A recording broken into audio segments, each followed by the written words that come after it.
Ya udah yuk pulang, ajak Aji setelah membayar makanan mereka.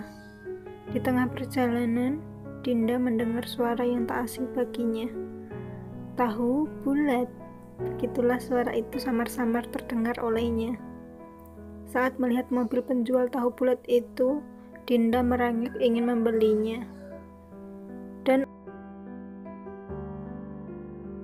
Aji pun terpaksa memberhentikan mobilnya tepat di depan penjual tahu bulat itu. Kayak anak kecil tahu nggak? Udah gede masih aja suka jajan kayak gitu, gerutu Aji saat mobil berhenti.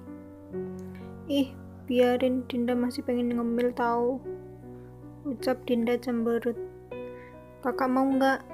Tanya Dinda. Enggak, ucap Aji singkat. Dinda pun turun dari mobil. Mau yang pedas apa yang asin, Kak? Tanya penjual itu. Dua-duanya 5 ribuan ya, Mas, ucap Dinda. Sambil menunggu tahu bulat digoreng, Dinda duduk di kursi yang ada di dekat mobil penjual. Tak lama, tahu bulat pesanan Dinda sudah jadi. Setelah membayar, Dinda kembali ke mobil. Mereka pun melanjutkan perjalanan. Di jalan, Dinda asik memakan tahu bulat itu. Kakak beneran gak mau? Aku belinya banyak loh. Enak kok rasanya, tawar Dinda. Aji yang bosan menyetir akhirnya menyetujui tawaran Dinda.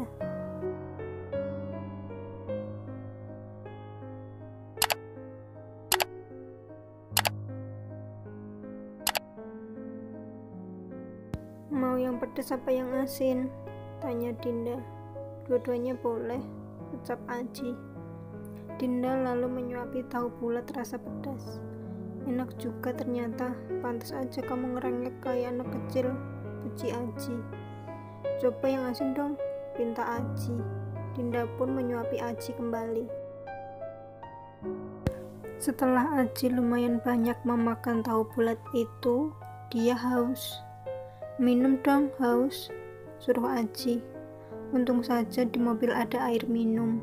Dinda pun memberikan air minum ke Aji. Tak terasa saat mereka tak memperhatikan jalan karena asik makan tahu bulat, mobil mereka sudah sampai di depan rumah. Saat mereka turun, di depan pintu ada wajah tak asing yang sudah menunggu dari tadi. Kak Bayu, seru Dinda berlari dan memeluk kakaknya. Pergi kemana sih sampai jamuran nunggunya, ucap Bayu kesal. Ya habis gak bilang, kan kita jadi gak tahu.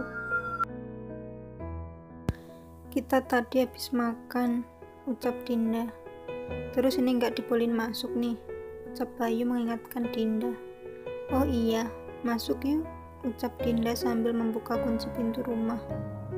Aji dan Bayu duduk di sofa, sedangkan Dinda ke dapur untuk membuat minuman. Saat Dinda membawa es teh, Bayu nyeletuk.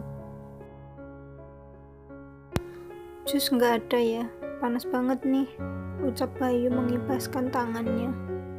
Sana beli di luar, ucap Dinda ketus. Gitu aja ngambek, lagi hamil ya, kode Bayu. Sembarangan kalau ngomong, aku masih sekolah tahu, ucap Dinda kesal. Kamu sekarang kelas 3 kan, Ci? Tanya Bayu ke Aji. Iya, Kak. Udah kelas 3, jawab Aji. Wah, bentar lagi lulus dong, ucap Bayu. Iya, bulan depan udah mulai ujian-ujian, jawab Aji. Tiba-tiba ada suara cukup berisik mengalihkan pandangan mereka. Hai guys, ucap Andi langsung masuk tanpa mengetuk pintu. Saat tahu ada orang asing, Andi jadi canggung. Ada tamu ya, kirain gak ada siapa-siapa, ucap Andi. Melihat Bayu yang kebingungan, Dinda langsung memperkenalkan Andi. Ini Kak Andi, Kak, teman satu sekolah Kak Aji, jelas Dinda. Oh, aku Bayu, kakak Dinda, ucap Bayu menjabat tangan Andi. Andi pun menerima jabat tangan Bayu. Iya kak, ucap Andi. Duduk sini deh, ucap Bayu menggeser duduknya. Kamu buatin minum lagi sana, suruh Bayu ke Dinda. Dinda langsung mengambil minum. Sementara Andi dan Bayu mengobrol kesana kesini. Aji hanya diam, dia bosan mendengar obrolan mereka. Siangnya, setelah Andi dan Bayu pulang, Aji langsung siap-siap karena hari ini dia akan menemui Putri. Saat mencium bau wangi, Dinda jadi penasaran. Mau kemana? Wangi banget, tanya Dinda. Kepo, ucap Aji singkat. Ih, mau kemana? Tanya Dinda manja. Aji yang refleks langsung mencium kening Dinda. Pokoknya nggak lama kok, kamu di rumah aja, ucap Aji keluar rumah. Dinda masih mematung. Apa ini mimpi? Barusan Kak Aji cium kening aku. Batin Dinda memegang keningnya. Aku harus ikutin Kak Aji. Mau kemana dia dandan gitu? Gumam Dinda. Kalau ini mau ketemu Kak Putri, aku harus kuat. Kalau emang Kak Aji milih Kak Putri, aku rasa perpisahan emang pilihan paling pas buat kita, gumam Dinda. Dinda mengikuti Aji menggunakan ojek. Aji menghentikan mobilnya di taman. Dinda pun mengikuti dari jauh.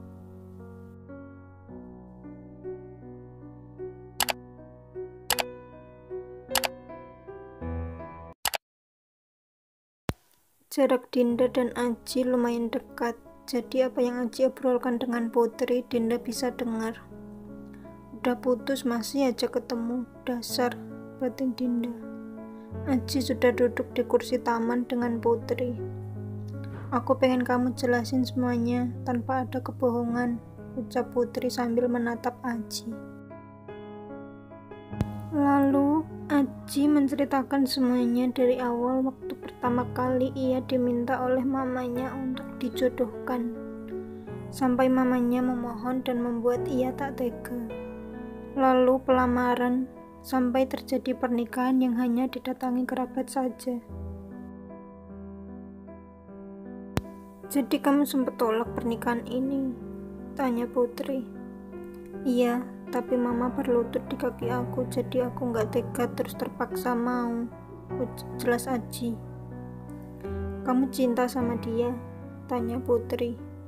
Enggak, aku kan dari dulu pengennya nikah sama kamu, ucap Aji. Terus kalian kapan cerai? Tanya Putri.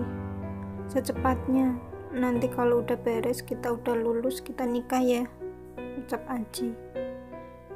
Dulu waktu nikah aku sempet cuekin dia supaya dia minta pisah karena aku benci dia, sambung Aji.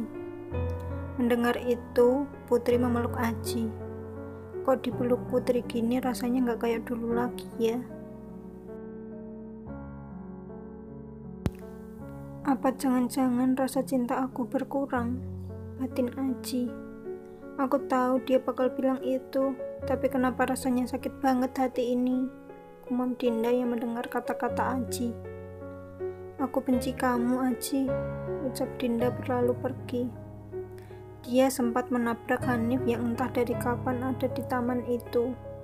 Dinda berlari dan menaiki taksi. Di dalam taksi, Dinda tidak berhenti menangis. Dinda terus saja menangis, bahkan ia tak peduli dengan sekitarnya. Bahkan dengan supir taksi sekalipun. Kenapa semuanya terjadi sama aku? Kenapa kakak jahat sama aku? Kenapa kakak tega sama aku? Sebesar itukah dia benci aku? Apa dia bahagia kalau aku menderita? Begitulah isi pikiran Dinda sekarang. Ini tujuannya mau kemana? Tanya supir. Dinda pun memberitahu alamatnya. Taksi pun melaju ke alamat yang mau diberitahu Dinda. Sesampainya di rumah, Dinda langsung masuk dan menuju kamar.